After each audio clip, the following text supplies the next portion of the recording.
Greetings, everybody, and good evening, and welcome here to Prog Monster. My name is Murph, and I am the host of this show, a show dedicated to progressive rock and other forms of rock music. It was a dark and stormy night here in southern Ontario when our host, who was captured by his baseball, then realized that he had a video to make and almost had forgotten. So that's why we're going to be late. Yeah, here we go. So we're here to do an episode of Look Back at a Classic Rock Album. This is a show that I do every Monday night in which I take an album that to me is a classic. So for classic for me is 15 years or greater in age and at least a high 2, 1 or a masterpiece album in my collection. So this album has been in my, shall we say, in my playlist now for almost 5 months, which is normally the amount of time I like it in my playlist before I decide if it makes that criteria. So it's just about there. If it isn't, it's pretty close if it isn't. And the album we're going to be doing tonight for a look back at a classic rock album is this one. Blue Oyster Cult's Spectres. Yes, fantastic album. I like this a lot. I haven't felt this way about a Blue Oyster Cult album since Secret Treaties a few years back now. Yeah, had a few in there. Really getting my couple of the original White albums. They were okay. I didn't mind them, but black and white albums, sorry. I didn't mind them, but they just didn't, they weren't as good as Secret Treaties and kind of felt a little bit let down. This one, none of that happening here. So this was released in November of 1977, recorded at the Record Factory in New York City. It's about 40 minutes in length, of course, on the Columbia label, as all of their early stuff was, and produced by Murray Krugman, Sandy Perlman, David. Really helps if I put my glasses on, Sometimes I wonder, why is things so blurry? Oh, yeah. David Lucas, and of course the members of Blue Oyster Cult.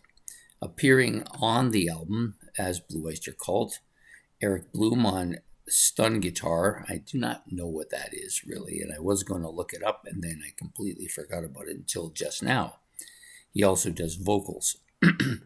Donald Buck Dharma Rosier on lead guitar and vocals. Alan Lanier on keyboards, rhythm guitar, and vocals. Joe Bouchard on bass, vocals, and keys. And Albert Bouchard on drums, harmonica, percussion, and vocals. Now, I believe this is the first album this album only has 4 people singing on it. Normally, the last album I think they had everybody was singing, but on this album, Alan Lanier does not sing. At least I don't recall seeing anything that he did. So, also, in addition to the 5 musicians, because I forgot this, they did have the Newark Boys Choir do vocals on Golden Age of Leather. It's pretty much right at the beginning of that song. So now we're going to talk about this album and the songs on it. I'm going to keep this up just because sometimes my prop thing doesn't always pick it up. Okay, so we're close up here. Try to get that kind of blurry part out of it. It's not really happening. That's better right there. So anyways, opening track, Godzilla. Killer track. One of their big hits, I think. Probably, I would say probably Blue Oyster, Don't Fear the Reaper, Godzilla, and Astronomy are probably the big 3 by them. But this one's really good.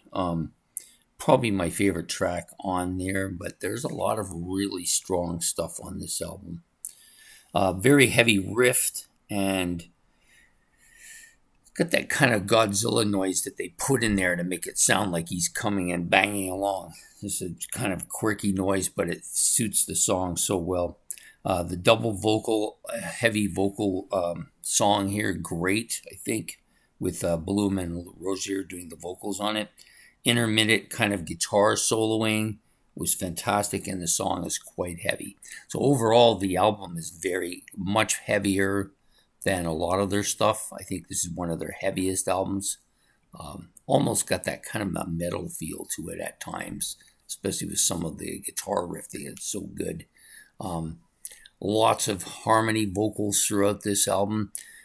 Good timely use of piano, intermittent here and there. Same with the keyboards. More of the piano, though, than the keyboards.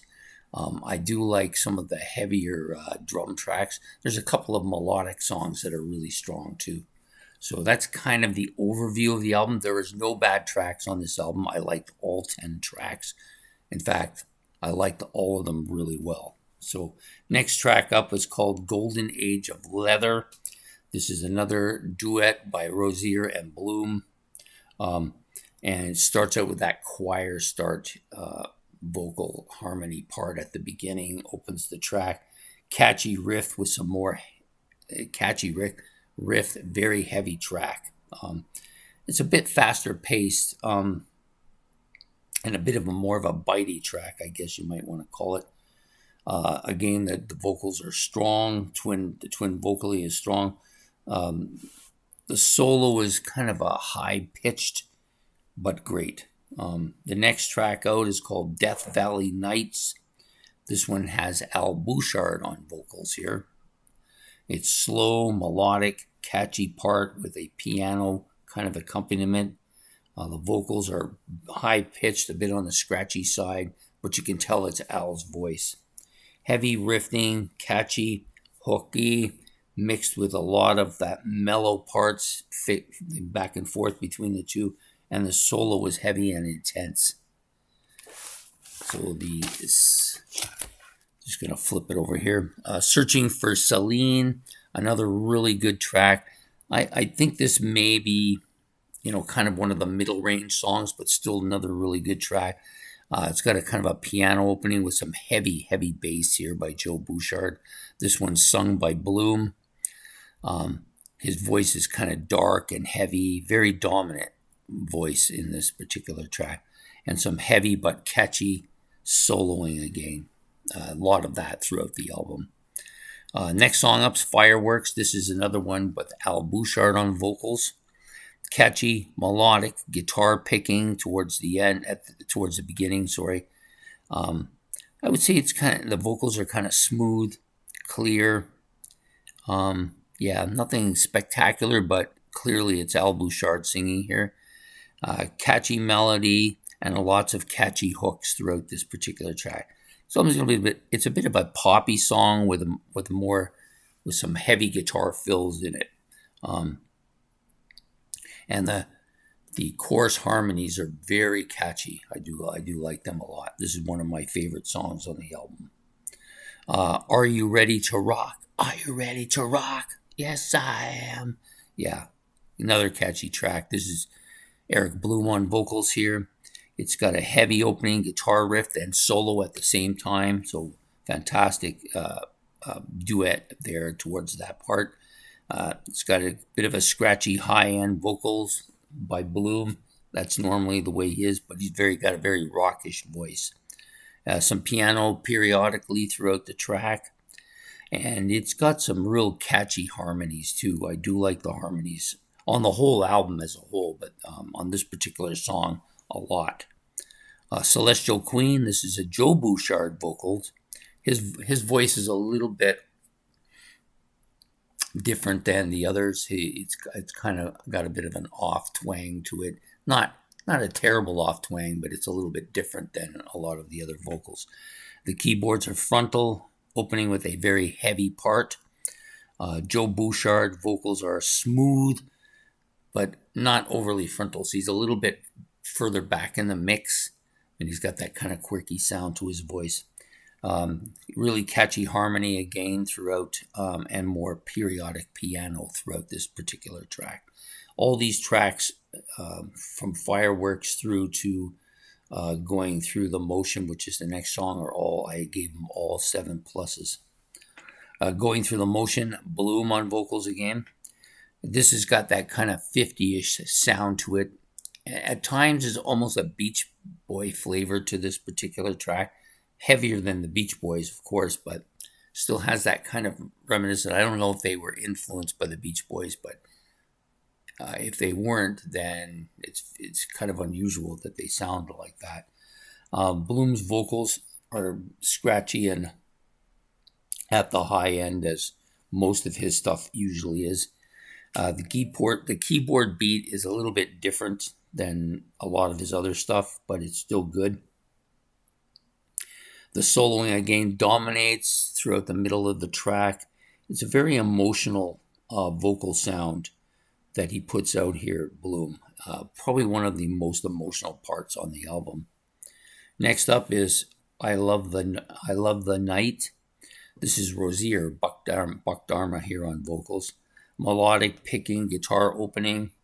The vocals are a little bit more subdued, almost a crooner-like track in some ways. Gives got that kind of crooning feeling to it. The solo is slow, melodic, emotional. I liked it a lot. It's a bit more of a mellow track from most of the other stuff on the track. It was probably one of my least favorite on the album. In fact, the back two songs here at the back of the album are probably the two weakest in my opinion, but they're both well within good range though. Nostaferatu, I think that's how you say it. This is Joe Bouchard on vocals again. I think it's his second song on the album.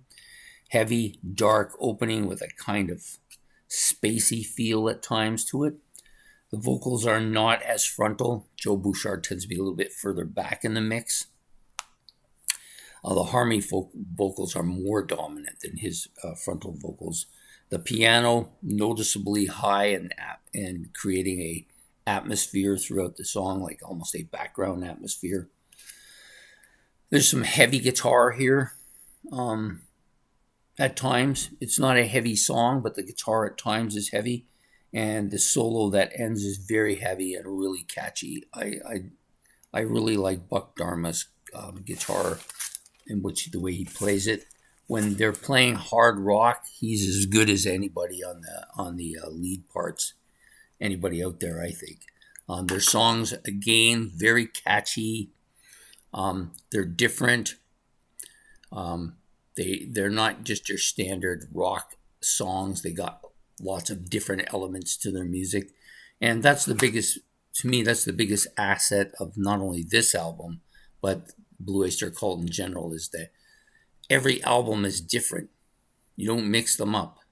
Maybe the first one is a little bit more tame than the second one, and then Secret Treaties is really good. Lots of proggy influence on that one too, with all kinds of quirky songs. Agents of Fortune, lots of quirky stuff on that. Of course, it has the big track. And then you have this album with Godzilla, that real heavy, bitey, that sets the tone for this whole album. This whole album is much heavier than I think any of its predecessors. I do like this a lot. I don't know if this will end up being my favorite Blue Oyster Cult album, but it's definitely going to be in the running for that spot. Right now, that spot's held by Fire of Unknown Origin, mostly because of the length of time that I've owned it. But this and Secret Treaties definitely in that frontal mix. Anyways, I hope you've enjoyed this episode of Look Back at a Classic Rock Album featuring Blue Oyster Cult's Spectres from 1977, their fifth studio album. Great album. I highly recommend it. If you're entering on Blue Oyster Cult, an entry form on Blue Oyster Cult, and you like hard rock, you're going to like this album. Anyways, I hope you've enjoyed this. Please hit the like and subscribe. Please don't forget to make your comments about the album, about Blue Oyster Cult, or anything I've said in the comment section below. And we will see you next Monday night on another episode of Look Back at a Classic Rock Album. Take care and goodbye.